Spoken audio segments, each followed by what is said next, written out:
Pamirsa sadaya anu mulia, kaum dangu di mana bae ayana. Wilujeng patepang sareng simkuring dina acara dongeng nyambung bahasa Sunda. Dina cejer lalakon Angkot Warisan Bapa. Naskah karya Kang Heri Supriyadi. Bagian anu munggaran, bagian anu kahiji. Simkuring neda dihapunten, bilih bae ayat nami kasabit nuju alit, kasebat asma nu dewasa. Pepejeuh ti simkuring bantun anu saena, piceun anu awona. Kalayan diasuh ku simkuring, Abah Oeng Dramaga Bogor, wilujeng ngadangukeun. Langit lenglang taya tedeng aling-aling, gunung anu gede sarta jangkung, ajib pancuh lir nu hayang nembongkeun komarana. Handapkeun gunung, mayapak hejona tatangkalan anu ngawujud jadi leuweung geledegan. Tepati jauh ti amparan leuweung, tatangkalan mungkin carang, ganti kurentuelna sugunan imah, minangka lembur matuh padumukan bangsa manusia. Tiisna hawa di wewengkon pagunungan geus rada ngurangan. Kahanutan ku cahaya panan poe anu jangkung karek dua tumbak.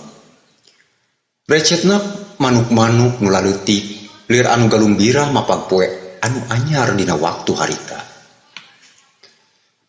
Hiliwir angin nebak dangdaunan anu garomplok minuhan dahan tatangkalan.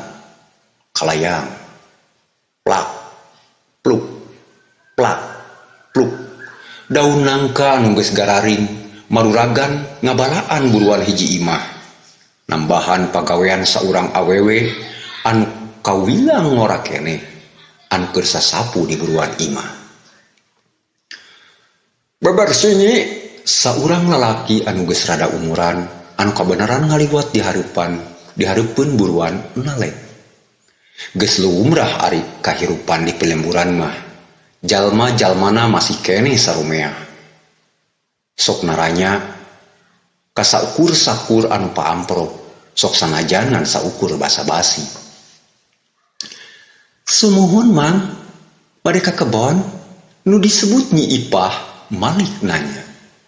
Nu ditanya ukur unggek bari seuri, anu saterusna neruskeun deui lengkahna ninggalkeun eta tempat. Ari Nyi Ipah mah anteng deui kana hanca pagaweanana. Ari kunci mobil ditunda di mana? Nyi, saurang lalaki anu umurna beda ipis aya saluhureun Nyi Ipah nyeleungkeun tina lawang panto. Eta luhureun TV kan? Nyi Ipah malik nyeleungkeun. Koloyor eta lalaki ka jero imah. Teu sawatara lila geus ngurunyung deui, anu saterusna mah ngoloyor ka garasi anu pernahna aya di gigireun imah.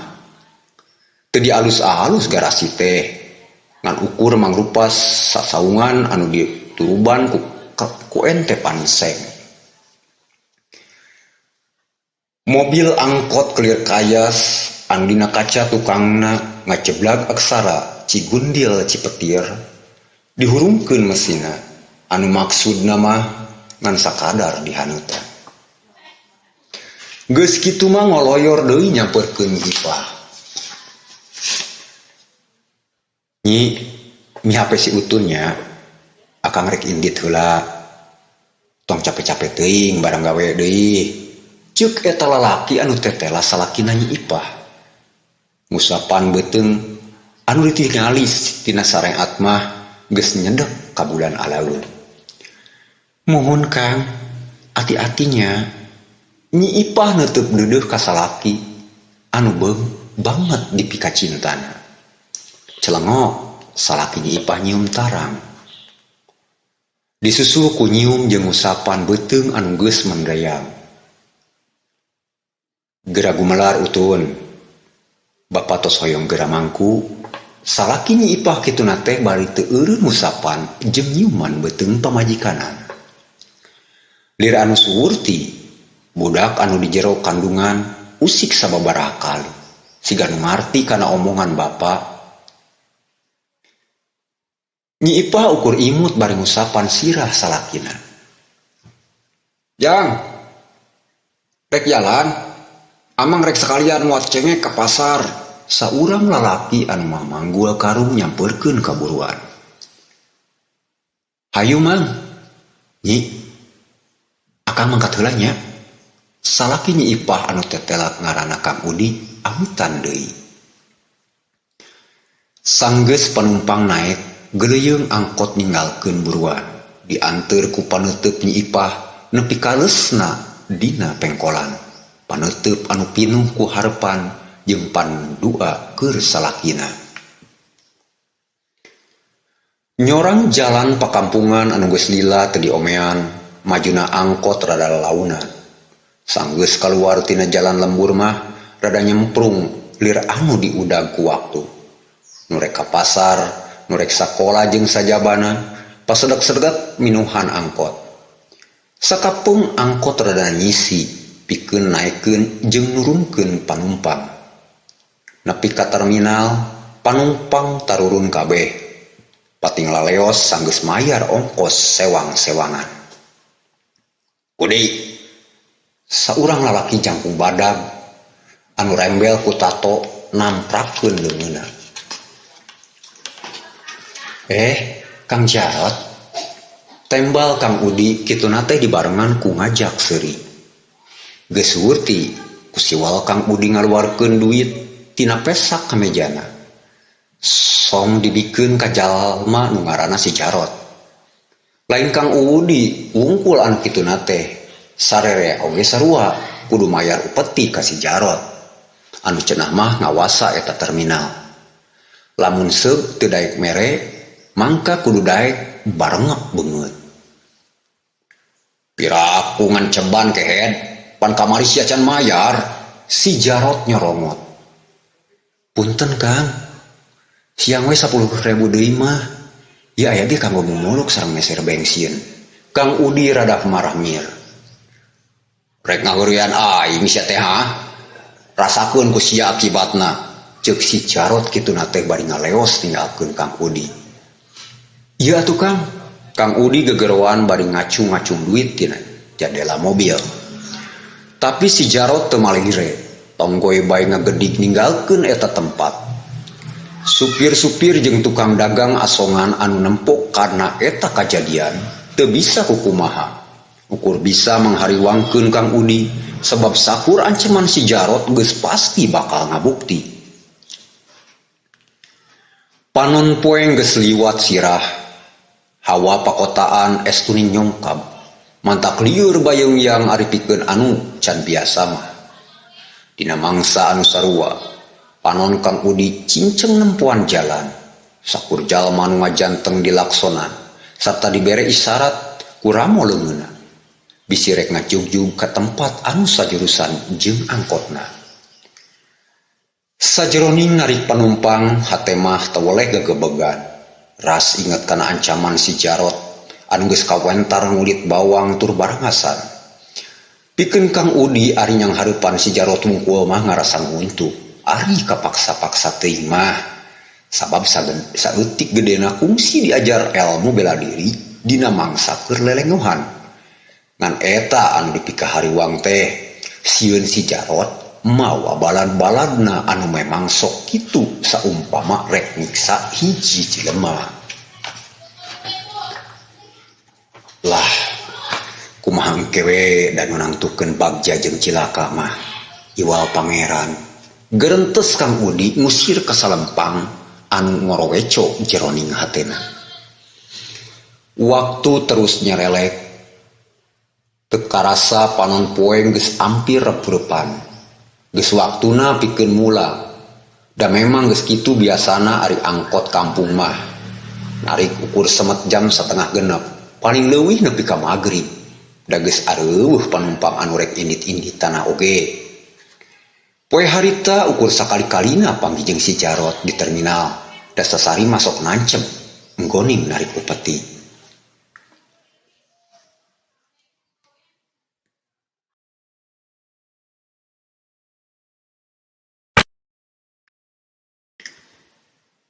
Alhamdulillah Gusti, dinten ieu mah rada mucekil. Aya kanggo kekempel waragad lahiran si Utun anu bade lahiran. Gerendeng Kang Udi muji syukur kanu maha maparinan rejeki. Lap duit nu geus diberesan dibebaskeun kana pesak calana. Gedeyeung nuturkeun jalan anu ngajugjug ka pilemburan. Mingkin lila jalan anu disorang mingkin ti iseun. Ukur sababaraha hiji kendaraan anu pasangrok. Di tempat nu rada sunyi, ujug-ujug, brak, aya tangka cau anu ngahalangan jajalaneun. Kang Udi gentak nincak rem satakerna. Jlam. Kasembrot ku lampu mobil. Katembong 4 urang jalma geus ngajarga. Anu tetela eta 4 urang jalma teh tayalian si Jarot jeung balad-baladna. Kaluar sia kehen, si Jarot tutunjuk bari nyorongon. Kang Udi gancang nanangkeun diri, jerut turun tina angkotna. Geuning Kang Jarot, mani ngareurewas Kang ah. Ceuk Kang Udi kituna teh dibarengan ku taki-taki. Gede kawani oge sia. Wayana nu cucunga ka aing mah kudu diwarah sia. Siksa euy, si Jarot marentah ka balad-baladna. Teu ngadaguan dititah 2 kali. Seak saurang balad si Jarot anu pangawakana teu eleh badag ku si Jarot nyuruuk neunggeulkeun peureupna rek ngala sirah Kang Udi. Ari Kang Udi anu ti tadi geus taki-taki gancang ngelop pikeun nyingkahan panarajang lawan. Plos peureut lawan nyamos. Ngahakan angin. Bareng jeung kitu sakilat suku Kang Udi nengkas suku lawan anu keur dina kaayaan nyelonton alatan kabawa ku tanagana sorangan. Yes, bro. Balad si Jarot nyuksruk kana aspal. Wah, balad si Jarot ngakuak bari gugorentelan nungkup beungeutna. Kurang ajar. Podaran sakalian euy. Si Jarot amarahna mingkin ngabebela. Kang Udi mingkin taki-taki. Matana museur kadua lawanna. Peureut lawan nyuruk lir anu hayang ngapecadkeun sirah Kang Udi.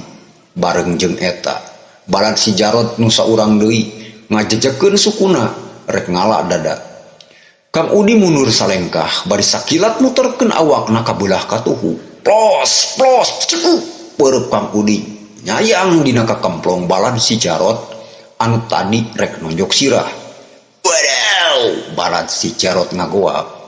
Anu saterusna nambruk bari nyekelan ka kemplongna. Ari nu saurang deui gancang malikeun awakna. Wush, keker sekali deui rek ngabejadkeun sirah Kang Udi. Oro kaya, Kang Udi geus bisa maca gerakan lawan. Lep, sakilat Kang Udi ngelok. Plos, teungeulan lawan ngeplos.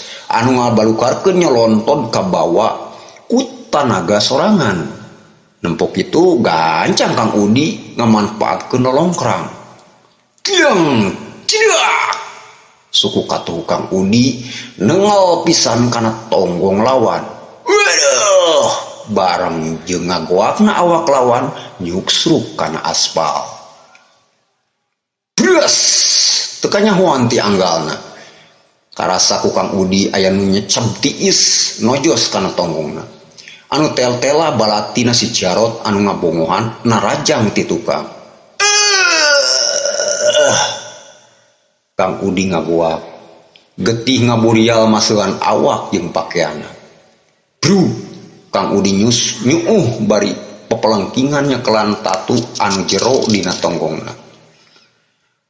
Nempo kaayaan kitu balad si Jarot gancang harudang. Ciobron, nyahcar Kang Udi ku jejekan jeung tajongan. Kang Udi ukur bisa haharebungan. Bari pepelengkingan nahan kanyeri anu geus puguh. Teu puguh rarasakeunana. Si Jarot anu siga geus kausap setan gancang ngagajleng sarta langsung ngahembatkeun belatina rek niruk jantung Kang Udi anu keur dina kaayaan nangkarak bengkang. Bok bareng jeung nyuruukna seseukeut balati. tajongan hiji suku ujug-ujug nyayang karena dada si Jarot jeung balad-baladna. Meh bareng si Jarot jeung balad-baladna pating garwa disusul ku awakna anu pating jarengkang aya kana dua deupana. Bluk bluk bluk kebut lir nangka asap awak si Jarot jeung balad-baladna pating garbut kana teuasna jalan aspal. Saha sia kumawani pipiluhun kana urusan aing. Si Jarot sorana pegat-pegat alatan nahan kanyari dina dadana. Panuna buncelik mencelong ka hiji tangtungan aki-aki anu papakeanana sing sarua bodas anu geus anceg pancuh di hareupeunana. Lamun hayang salaman ari Lydia ceuk eta aki-aki sorana pinuh wibawa. Aneh rasa seber ujug-ujug minuhan hati si Jarot jeung balad-baladna. Teu mikir dua kali ngan bretek weh lalumpatan. Satengah notog-notogkeun maneh.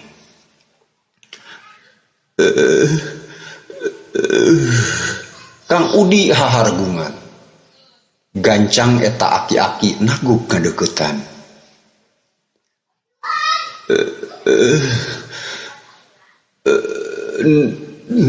Nitip pun anak ki. Kang Udi sorana haros-hos sarta pegat-pegat. Tetela sok sanajan kaayaan keur kitu. Hate Kang Udi mah teu weleh manteng kanu jadi anak anu masih keneh aya dina kandungan pamajikanna. Sarengsena nyarita kitu. Cepuk Kang Udi ngalepaskeun nyawa. Sirahna ngulahek kabelah katuhu. Inna lillahi wa inna ilaihi raji'un. Hambura gaula telat jang. Ceuk eta aki-aki kituna teh bari ngusapkeun panon Kang Udi. Kaayaan penting di eta tempatan ngadadak jempling. Kursora jangkrih anu ceurik jeung cacaring-caring cangkas nu milu ngahlas. Jajab Kang Udi anu pungkas nyawa alatan diroga hala ku si Jarot jeung balad-baladna. Waktosna se pamirsa insyaallah mungkin ulang ngajengkeun deui. Hatur nuhun kantos satia ngadangkeun ieu lalakon. Wassalam.